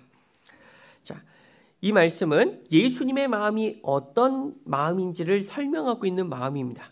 자, 우리가 이 마음을 품어야 되는 거예요. 그리스도 예수의 마음이 이런 마음이다. 그는 근본 하나님의 본체시다. 하나님과 동등됨을 취할 수 있는데 그렇지 않으셨다. 그리고 오히려 자기를 비워서 종의 형체를 가져서 사람들처럼 되었다. 사람들의 모습으로 왔습니다. 근데 그 중에서도 가장 낮은 모습으로 오셨습니다. 예수님은 근본 하나님이십니다. 만물을 다스릴 수 있는 능력이 있는 분인데 그분이 그 모든 것 다 버리셨습니다. 자기를 비워버리셨어요. 자기 것이라고 주장하는 건 하나도 없었습니다. 다 버리시고 우리와 같은 육체를 입고 이 땅에 오셨습니다. 나처럼 오신 거예요. 왜? 나를 건지기 위해서 나와 같은 모습으로 온 겁니다. 가장 높으신 곳에 계신 그분이 가장 낮고 천한 이곳에 오셨습니다. 이해가 되십니까? 가장 높은 사람이, 왕이 거지굴에 들어가는 것과 같고, 아니 그보다 더하다라고 말할 수 있습니다. 왕이 거지굴에 들어갑니까? 안 들어갑니다. 뭐하러 들어갑니까? 들어갈 이유가 없습니다. 하나님은, 예수님은 그렇게 하셨습니다. 주님께서 보여주신 겸손은 이 세상에 없던 겸손입니다. 그런 겸손은 없었습니다. 그 겸손을 보여주셨습니다. 우리가 주님의 겸손 다 이해할 수 없습니다. 온전히 알 수 없습니다. 그러나 주님의 겸손을 우리는 닮아갈 수는 있습니다. 아주 작은 부분이지만 닮아갈 수가 있습니다. 그래서 우리가 이 겸손하신 그리스도의 마음을 품고 살아가기를 원하십니다. 우리가 자신을 낮추는 겸손한 모습으로 살아간다면 성도들은 자연스럽게 하나가 됩니다. 잠언에 보면 교만은 다툼만 일으킨다라고 말씀하셨습니다. 빌립보 성도들 가운데 다툼이 있었습니다. 왜 그렇다고 말씀합니까? 겸손하지 못해서 다툼이 있다라고 말씀하는 겁니다. 우리가 겸손하지 못하면 우리 가운데 다툼이 일어납니다. 자꾸 내 주위에 다툼이 일어나고 분쟁이 일어납니다. 왜 일어날까요? 자꾸 만약 그런 일들이 일어난다. 왜 일어날까? 내가 교만하지 않은지 살펴볼 필요가 있습니다. 가끔 그런 경우가 있어요. 어떤 분 주변에 자꾸 문제가 일어납니다. 문제가 자꾸 일어나는 거예요. 근데 본인은 왜 일어나는지를 몰라요. 왜 자꾸 내 주변에만 이런 일이 일어나냐? 근데 알고 보면 그분 때문이거든요. 모르는 겁니다. 자기가 교만해져 있고 그래서 자기로 인해 다툼이 일어나고 분란이 생기는데도 불구하고 깨닫지 못하는 거예요. 왜? 교만하기 때문에 못 깨닫는 겁니다. 내 자신 스스로 겸손해지고 낮아져야 되는 것이 필요합니다. 우리가 이 교만한 본성을 눌러야 됩니다. 주님의 능력으로 눌러야 됩니다. 버려야 됩니다. 그리고 겸손한 주님의 마음으로 채워야 됩니다. 그러면 내 주위에 있는 사람이 구원을 받을 수 있고 또 구원받은 성도들이 그 성도들의 신앙이 자라갈 수 있게 됩니다. 내가 겸손해야 되는 겁니다. 교만하면 일어나지 않습니다. 우리 교회 가운데 맨날 다툼이 일어난다고 생각해 보세요. 교회당도 멋지게 지어놨는데 막 다투고 있어요. 서로 싸우고 있어요. 그럼 누가 우리 교회 오려고 할까요? 야, 니네 교회 갔더니 다들 표정들이 싸납고 화난 것 같고 냉랭하더라. 나 별로 가기 싫어. 이런 말 하지 않을까요? 다툼이 있어서는 안 돼요. 그래서 우리 가운데 겸손한 마음이 필요합니다. 그 마음을 가지고 주님을 본받아야 됩니다. 자, 8절 보겠습니다. 사람의 모양으로 나타나셨음에 자기를 낮추시고 죽기까지 복종하셨으니 곧 십자가에 죽으심이라. 또 그리스도의 마음은 복종하는 마음입니다. 주님의 뜻에 순종하는 마음입니다. 근데 그리스도의 복종, 그리스도의 순종은 어느 정도의 순종입니까? 죽기까지 하는, 끝까지 하는 순종입니다. 적당히 이 정도까지만 하고 이만큼 했으면 제가 많이 했지요 하고 멈추는 순종이 아닙니다. 끝까지 하는 순종의 본을 보여주셨습니다. 이 하나님께서 사람의 형상으로 예수님을 이 땅에 보내주셨습니다. 그것만 해도 큰일 하셨죠. 예수님께서 이 땅에 오신 것만으로도 큰일 하셨습니다. 이 땅에 오셔서 많은 말씀을 전해주셨고 불쌍한 사람 도와주셨습니다. 엄청난 일 하셨어요. 대단한 일 하셨습니다. 그런데 죽기까지 복종 안 하셨다. 그럼 이 앞에 했던 거 소용이 있습니까? 아무 소용 없어요. 아무 의미 없는 행동들이었습니다. 순종이란 끝까지 해야 되는 겁니다. 중간에 멈추면 지금까지 순종한 거 아무 의미 없는 거예요.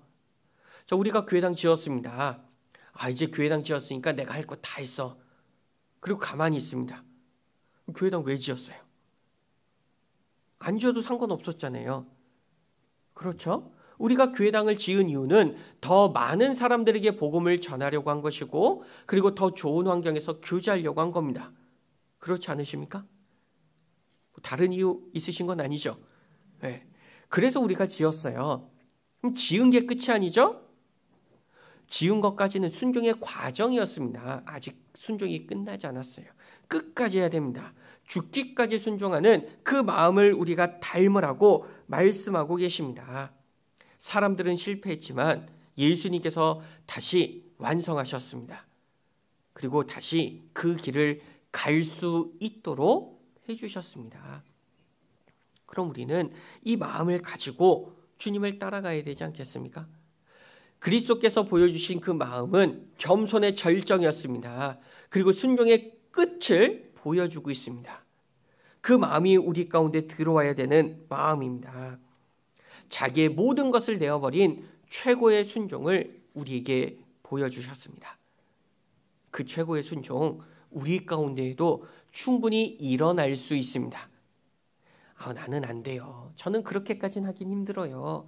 제가 처한 상황이 있어가지고요. 그건 그리스도의 마음을 품은 게 아니에요. 우리는 그리스도의 마음을 품어 그리스도께서 하나님께 복종했듯이 우리도 복종하는 마음이 필요합니다. 주님께서 희생하셨기 때문에 많은 사람들이 살아날 수 있었습니다. 하늘의 빌이 땅에 떨어져 죽지 않고 있으면 그대로 있습니다. 올해 중북교회 슬로건이잖아요. 그죠? 목표죠. 내가 죽어야 됩니다. 내가 희생해야 됩니다. 내가 희생하면 더 많은 열매를 맺을 수 있습니다. 예수님께서는 하나님의 아들로서 자기를 희생했습니다. 그래서 모든 사람을 구원해 주셨습니다. 그리고 그 이후에도 많은 사람들의 희생이 있었습니다. 심지어 자기의 목숨까지 버리는 그 순종을 한 많은 사도들, 성도들이 있었기 때문에 지금의 우리까지 복음이 전해지게 되었습니다. 그래서 우리가 구원을 받고 주님의 은혜의 풍성함을 누리며 살아가고 있습니다. 이제 내가 구원받았으니까 희생은 여기까지 하면 됩니까? 내 가족들 구원받았어. 그러니까 희생 거기까지 하면 됩니까? 아니잖아요. 아직도 우리 주위에는 이 복음을 모르는 많은 사람들이 있습니다.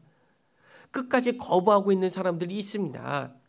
그 사람들에게 계속해서 해야 되지 않겠습니까? 자신의 목숨을 버려서 한 생명을 구한 것을 가지고 정말 숭고하다라고 합니다. 그런 사람들 존경합니다. 그런데 우리는 육체의 생명을 살리는 사람들이 아닙니다. 영혼을 살릴 수 있는 사람들입니다. 그런 능력을 가지고서 내가 가만히 앉아있다. 엄청난 직무유기를 하고 있는 겁니다. 우리는 계속해서 많은 사람들이 하나님의 사랑을 알고 우리와 같이 은혜의 풍성함을 누릴 수 있도록 해주는 것이 필요합니다. 그래서 우리가 그리스도 예수의 마음을 품어야 됩니다. 이 마음을 안 품으면 희생할 수 있어요? 아까워서 못 버립니다. 희생하기 위해서 이 예수님의 마음을 품어야 됩니다. 이 마음을 품고 나의 것을 희생한다면 그러면 더 많은 사람들이 구원을 받을 수 있습니다. 자, 사도행전 15장 찾겠습니다. 사도행전 15장 25절부터 26절입니다.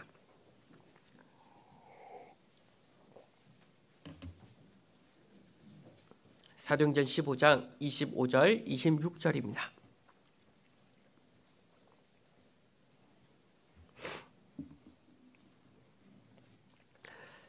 사도행전 15장 25, 26 사람을 택하여 우리 주 예수 그리스도의 이름을 위하여 생명을 아끼지 아니하는 자인 우리의 사랑하는 바나바와 바울과 함께 너희에게 보내기를 일치 가결하였노라. 자, 그리스도 예수의 마음을 본받은 사도 바울은 하나님의 복음을 전하는 일을 가장 우선적으로 했고 자신을 희생하는 삶을 살았습니다. 그리고 그 마음을 주위에 있는 많은 사람들이 알고 있었습니다. 그래서 여기 뭐라고 말을 합니까? 우리 주 예수 그리스도의 이름을 위하여 생명을 아끼지 아니하는 자. 다른 사람들도 인정해 주는 겁니다. 복음을 위해 생명도 아끼지 않는구나. 사도 바울은 실제로 그런 삶을 살아갔습니다. 복음을 위해 자기의 생명조차 아끼지 않고 주님을 위해 살아갔습니다. 그리스도 예수의 마음을 품으면 우리도 이런 마음이 될 수 있습니다. 자기를 부인하고 자기를 희생하고 자기 십자가를 지고 날마다 주님을 따라갈 수 있습니다. 날마다 따라갑니다. 그냥 필요할 때만, 가끔이 아니라 날마다 따라갈 수 있게 됩니다. 그런데 주님을 섬기고 따르기 위해서 먼저 자기를 부인해야 됩니다. 자기를 부인해야 된다. 쉬운 일이 아닙니다. 매우 어렵습니다. 자기를 부인하기 위해서 자기의 모든 것을 버릴 수 있는 마음을 갖기 위해서는 주님의 마음을 품어야 됩니다. 그런다고 해서 실제로 다 버리라고 하십니까? 집도 팔고 차도 팔고 다 팔고 가족도 버리고 생명까지 바쳐라. 지금 그러진 않죠. 그 마음이 필요하다는 겁니다. 주님께서 말씀하시면 내 모든 것 다 버리고도 주님을 따라가겠다. 주님의 복음을 위해 희생하겠다. 그 마음이 우리에게 필요한 겁니다. 자신을 위해 살아간다면 아무 역사가 일어나지 않습니다. 나를 위해 살아갔다면 교회당 지을 수 있었겠습니까? 이 교회당 짓기까지 얼마나 많은 희생이 있었습니까? 짓고 난 이후에도 희생이 있죠. 계속 희생이 따라갑니다. 그렇기 때문에 지금까지 올 수 있었어요. 근데 서로 희생을 안 하려고 그래요. 하기 싫어합니다. 여기까지 오지도 못했습니다. 우리는 계속해서 희생해야 되는 겁니다. 아브라함은 하나님의 부르심을 받고서 모든 것을 버렸습니다. 자기가 살던 집, 터전, 그리고 가족들, 익숙했던 모든 것 다 내려놓고 하나님이 인도하시는 길을 걸어갔습니다. 그리고 그곳에서 장막 생활을 했습니다. 무엇 하나 자신의 소유라고 말할 만한 것 없었습니다.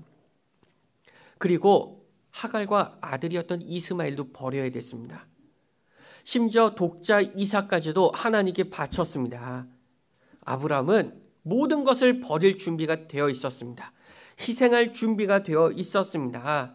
그로 인해서 아브라함은 믿음의 조상이 될 수 있었고 그 아브라함의 자손으로 예수님이 오실 수 있었습니다. 만약 아브라함이 중간에 하나라도 저는 못하겠어요, 그렇게 했다면 아브라함이 믿음의 조상이 되지 못했을 겁니다. 다른 사람을 들어서 믿음의 조상을 삼으셨을 겁니다. 모든 것을 희생할 준비를 했기 때문에 하나님의 축복을 받을 수 있었습니다. 우리도 그리스도 예수의 마음을 품고 주님을 닮아가기 위해서 자기 자신에 대한 부인이 있어야 됩니다. 그래야 자기 십자가를 지고 주님을 따라갈 수 있습니다. 나는 사나 죽으나 주님의 것이라는 것을 기억하십시오. 내 것 아닙니다. 내 것은 없습니다. 내 것 무엇입니까? 다 하나님이 주신 겁니다. 잠깐 주신 거예요. 잠깐 보관하라고 허락해 주신 것뿐입니다. 내 것은 없어요. 다 하나님의 것이에요. 하나님께서 다시 달라고 하십니다. 드려야 되지 않겠습니까? 자, 내 생명 누가 주셨습니까? 하나님이 주셨죠. 근데 하나님이 생명을 달래요. 드려야 되지 않겠습니까? 하나님 왜 줬다 뺏으세요? 그런 마음을 가져서는 안 됩니다. 욥은 하루아침에 자기가 갖고 있던 모든 것이 사라졌습니다. 그때 욥의 마음이 어땠습니까? 주신 자도 하나님이고 취하신 자도 하나님이다. 하나님이 줬다 뺏었죠. 하나님 왜 줬다 뺏었냐 원망한 게 아니라 하나님 찬양했습니다.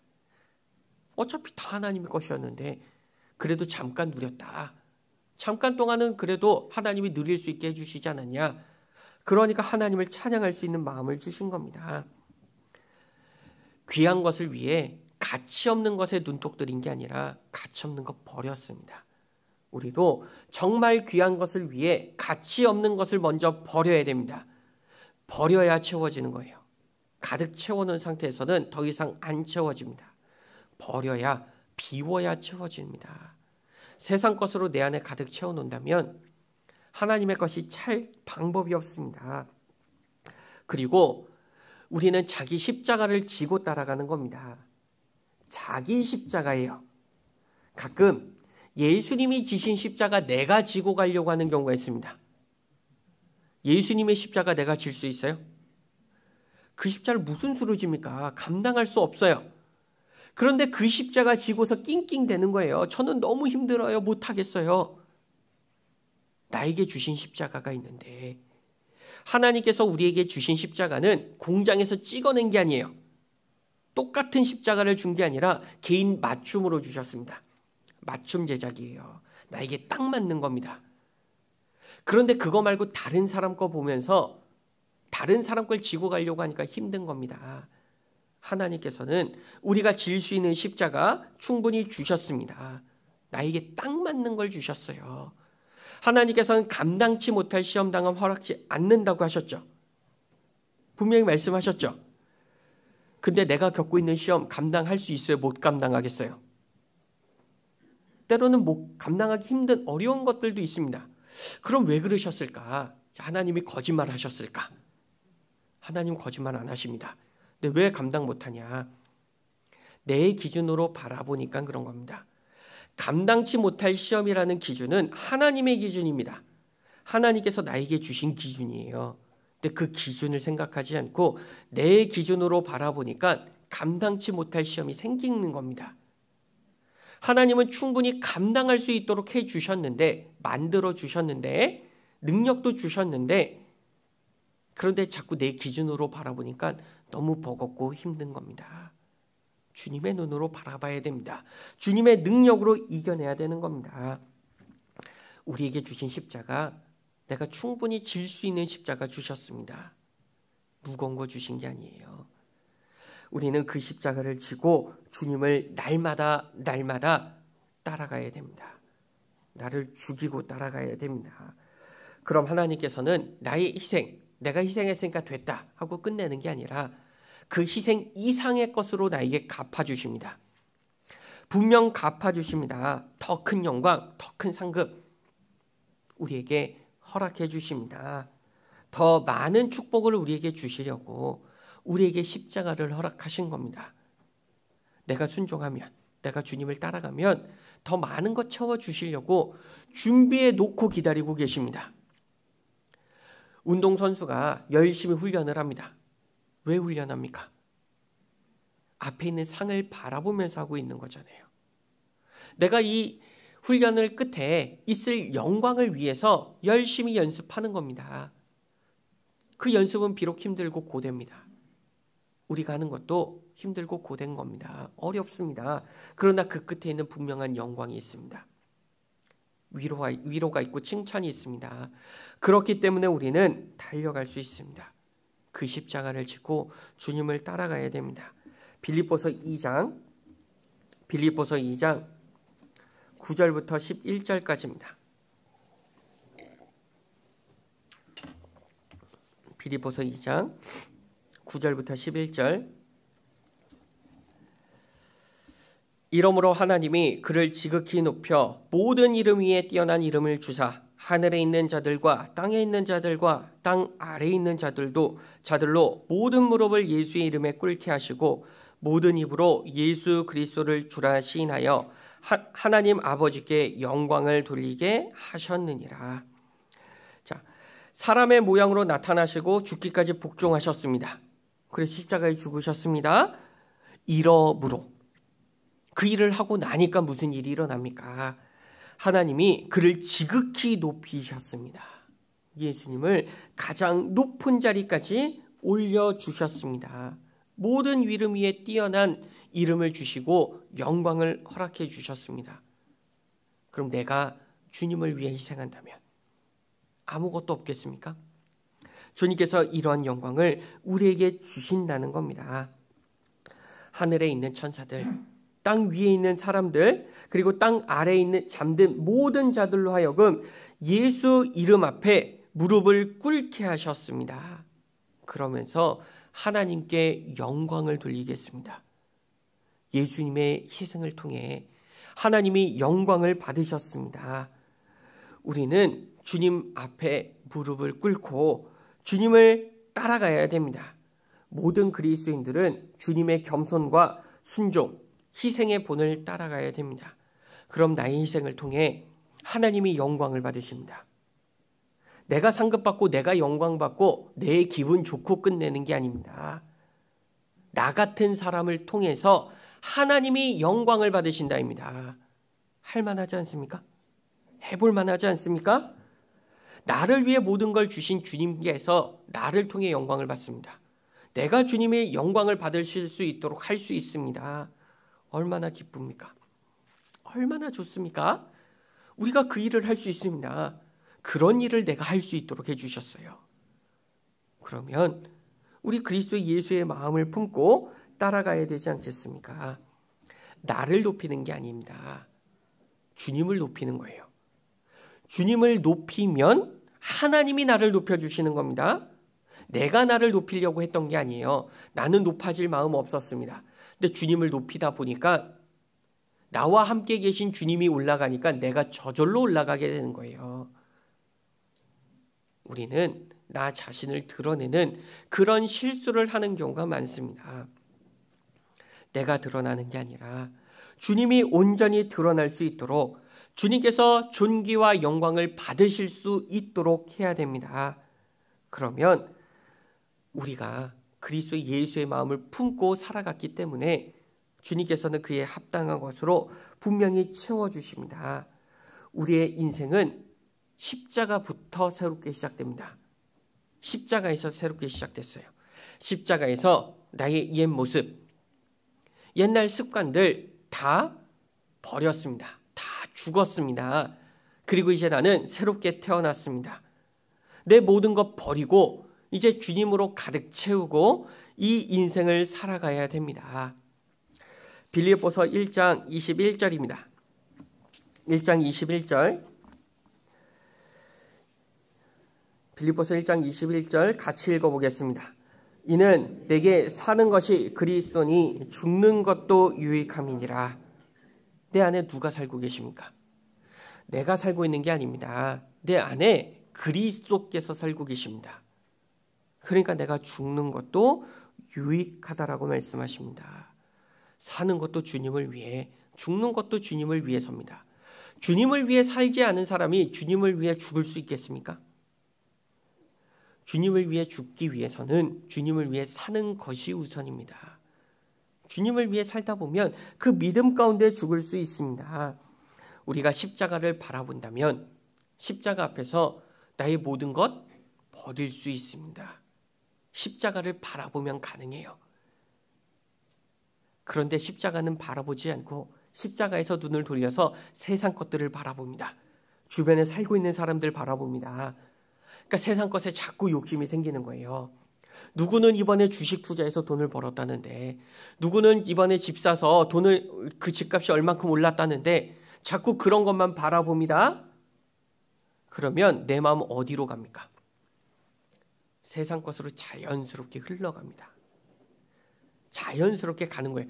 내가 일부러 가려고 한 게 아니에요. 근데 자연스럽게 가는 거예요. 근데 주님을 바라보십시오. 십자가를 바라보십시오. 세상 것이 무슨 소용이 있습니까? 잠깐의 유익이 무슨 소용입니까? 주님을 위해 살 수 있는 마음이 생기게 됩니다. 우리도 아직 비우지 못한 내 욕심들 분명히 있을 겁니다. 아직 버리지 못한 것 있어요. 그럼 그것을 먼저 버려야 됩니다.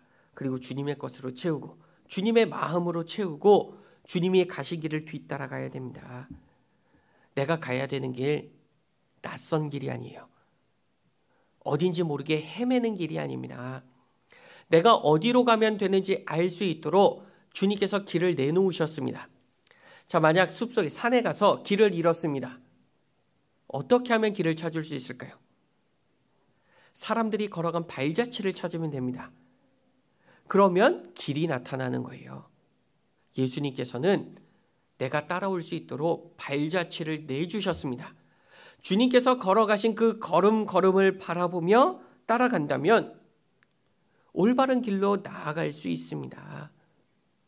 내 앞이 캄캄할 수 있어요. 한 치 앞도 안 보일 수도 있습니다. 주님의 발자국을 바라보십시오. 그러면 그 길을 따라갈 수 있습니다.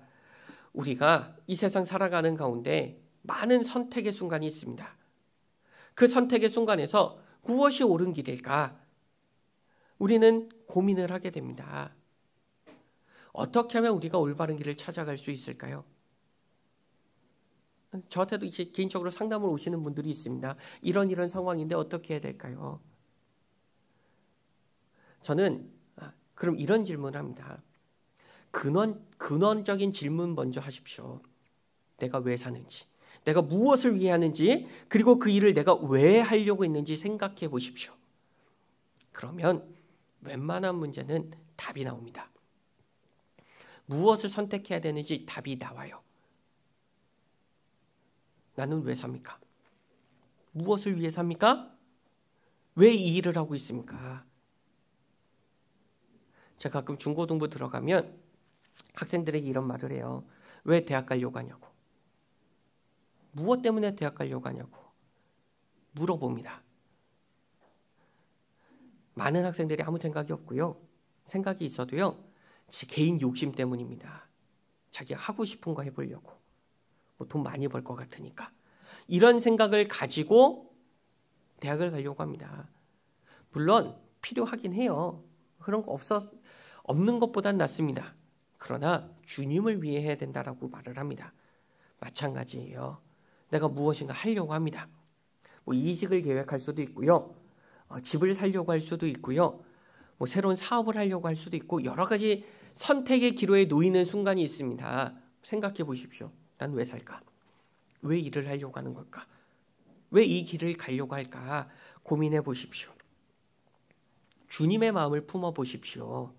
주님이라면, 예수님이라면 어떻게 하셨을까? 답이 나옵니다. 때로는 그 답이 내가 싫어하는 답일 수도 있어요. 그러나 그리스도 예수의 마음을 품으면 순종하며 갈 수 있습니다. 예수님이 죽고 싶어서 죽으신 거 아니죠. 잡히시기 전날 밤 이 잔을 내게서 옮겨달라고 땀이 핏방울처럼 떨어지게 그렇게 간절히 기도하셨습니다. 죽고 싶지 않으셨던 거예요. 그런데도 죽으셨습니다. 왜? 주님의 마음이 있었기 때문에 그래요. 우리의 마음도 그 마음이 있다면 가기 싫어도 따라갈 수 있습니다. 얼마든지 갈 수 있어요. 그리고 그 뒤에 오는 영광도 받을 수 있게 해줍니다. 그래서 우리는 그리스도 예수의 마음을 품어야 됩니다. 그 마음을 품고 따라간다면 주님을 더 많이 사랑할 수 있습니다. 주님의 마음을 모르는데 주님을 어떻게 사랑합니까? 내가 주님의 사랑을 알고 경험한 만큼만 사랑할 수 있어요. 그 이상 사랑할 수 있습니까? 내가 주님의 사랑을 경험을 요만큼 했는데 이만큼 사랑할 수 있어요? 아니에요. 이만큼 알고 있으면 난 이만큼밖에 못합니다.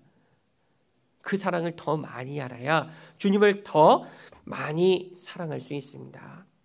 그래서 우리는 그리스도의 마음을 품어야 됩니다. 고린도전서 2장 16절 고린도전서 2장 16절입니다. 2장 16절 같이 읽겠습니다. 누가 주의 마음을 알아서 주를 가르치겠느냐? 그러나 우리가 그리스도의 마음을 가졌느니라. 자, 누가 그리스도의 마음을 가졌습니까? 안 가지셨어요? 갖고 계시죠? 네, 우리가 그 마음을 가졌습니다. 그 마음을 우리에게 주셨어요. 그런데 그 마음 내팽개쳐놓고 어디 한쪽 구석에 몰아놓고 다른 것을 품지 마시고 그 마음이 점점 더 커질 수 있도록 해야 됩니다. 누가 주의 마음을 알아서 가르치겠느냐? 우리가 합니다. 우리가 하는 거예요. 우리가. 여기 모여 계신 형제 자매님들이 하는 겁니다. 에이, 저 형제가 하겠지. 저 자매가 하겠지. 저기 구역장인데 주장인데 알아서 해야지. 그리고 내가 뒷짐지고 바라만 보고 있습니다. 할 수 있어요? 못합니다. 우리가 개개인이 하나가 돼서 하는 것이 필요합니다. 그리스도 예수의 마음을 품으면 우리를 통해 그리스도가 자연스럽게 드러납니다. 품고 있기 때문에 드러나는 겁니다. 그래서 우리는 그 마음을 품어야 됩니다. 사도 바울이 감옥에 갇힌 일만으로도 복음의 진보가 된 것처럼 때로는 우리가 받는 고난이 내 삶의 모든 부분들이 복음의 진보가 될 수 있도록 해야 됩니다. 그렇기 위해서 우리가 이 마음을 품어야 되는 겁니다. 우리가 가져야 되는 것은 성경 지식 아닙니다. 교리 아닙니다. 오해하시면 안 돼요. 내가 성경 많이 알아. 성경 교리에 대해서 공부하고 막 그럽니다. 쓸데없는 겁니다. 우리가 교리 때문에 구원받았어요? 성경 지식으로 구원받으셨습니까? 아니에요. 우리는 이 그리스도 예수의 마음이 필요한 겁니다. 그래서 우리에게 분명히 말씀하십니다. 너희 안에 이 마음을 품으라. 곧 그리스도 예수의 마음이니. 같이 기도하시겠습니다. 언제나 우리를 사랑해 주시는 고마우신 하나님 아버지, 우리를 영원한 죄악 가운데서 구원하여 주신 주님의 크신 사랑 너무나도 감사드립니다. 우리는 주님의 사랑을 받을 자격이 없는 사람이었지만 주님께서 우리를 사랑하여 주셨고 또한 우리를 교회 가운데 함께 모아주셨습니다. 이 사랑을 받은 우리가 서로 사랑하며 주님의 사랑을 더 많은 사람들에게 전할 수 있도록 하여 주시고 그리스도의 마음을 품고 주님을 위해 주님께 영광 돌리는 삶을 살아갈 수 있도록 도와주시길 부탁드립니다. 물론 개개인의 삶 가운데 어려움도 있고 아픔도 있을 수 있지만 그 가운데서도 주님께서 함께하여 주시고 도와주고 능력을 주고 계심을 기억하며 위로와 힘을 얻을 수 있도록 도와주시고 또 건강한 몸과 마음으로 더욱 주님을 위해 힘있게 살아갈 수 있도록 도와주시길 부탁드립니다. 이 서울 중부교회를 통해서 주변에 이뤄진 영혼들이 날마다 더해지는 그 주님의 능력을 경험할 수 있도록 도와주시길 부탁드리며 예수님 이름으로 기도드렸습니다. 아멘.